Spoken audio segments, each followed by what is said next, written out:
ये 5 मिनट का डिक्टेशन है, 80 शब्द प्रति मिनट। Ready, start.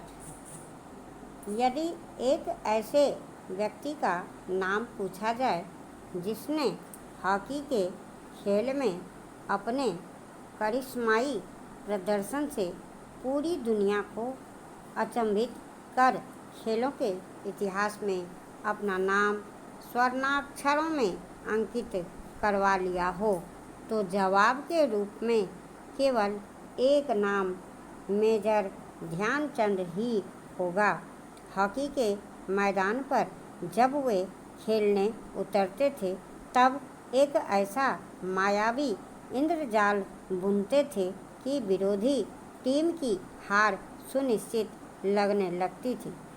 उनके बारे में यह कहा जाता है कि वे किसी भी कोण से गोल कर सकते थे। यही कारण है कि सेंटर फॉरवर्ड के रूप में उनकी तेज़ी और ज़बरदस्त फुर्ती को देखते हुए उनके जीवन काल में ही उन्हें हॉकी का जादूगर कहा जाने लगा था। हॉकी के ऐसे प्रतिभाशाली खिलाड़ी ध्यानचंद का जन्म 29 अगस्त 1905 को उत्तर प्रदेश के इलाहाबाद शहर में हुआ था। उनके पिता सोमेश्वर दत्त सिंह मूल रूप से पंजाब के निवासी थे और उस समय ब्रिटिश इंडियन आर्मी में सूबेदार के पद पर इलाहाबाद में तैनात थे। कुछ दिनों बाद उनका स्थानांतर झांसी में हो गया, इसलिए ध्यानचंद भी अपने पिता के साथ वहीं रहने चले आए। इनकी प्रारंभिक शिक्षा भी झांसी में ही हुई थी। अपने पिता के स्थानांतरणों से पढ़ाई के बाधित होने और हॉकी के प्रति अपनी दीवानगी के कारण वे केवल 6ठी कक्षा तक ही पढ़ाई कर सके। उनके बचपन का नाम ध्यान सिंह था। वे बचपन में अपने मित्रों के साथ पेड़ की डाली से स्टिक और बेकार पड़े कपड़ों की गेंद बनाकर हॉकी खेला करते थे। एक बार की बात है, वे अपने पिता के साथ एक हॉकी मैच देख रहे थे। इसमें एक पक्ष के खिलाफ विरोधी पक्ष ने लगातार कई गोल किए। कमज़ोर पक्ष की स्थिति देखकर ध्यानचंद ने अपने पिता से कहा कि यदि वे इस पक्ष की तरफ से खेलें तो परिणाम कुछ और ही होगा। वहीं पास में खड़ा आर्मी का एक ऑफिसर उनकी बात को सुन रहा था।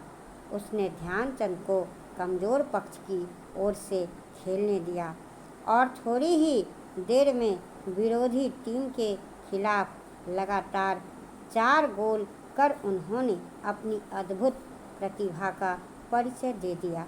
उस समय उनकी आयु मात्र 14 वर्ष थी।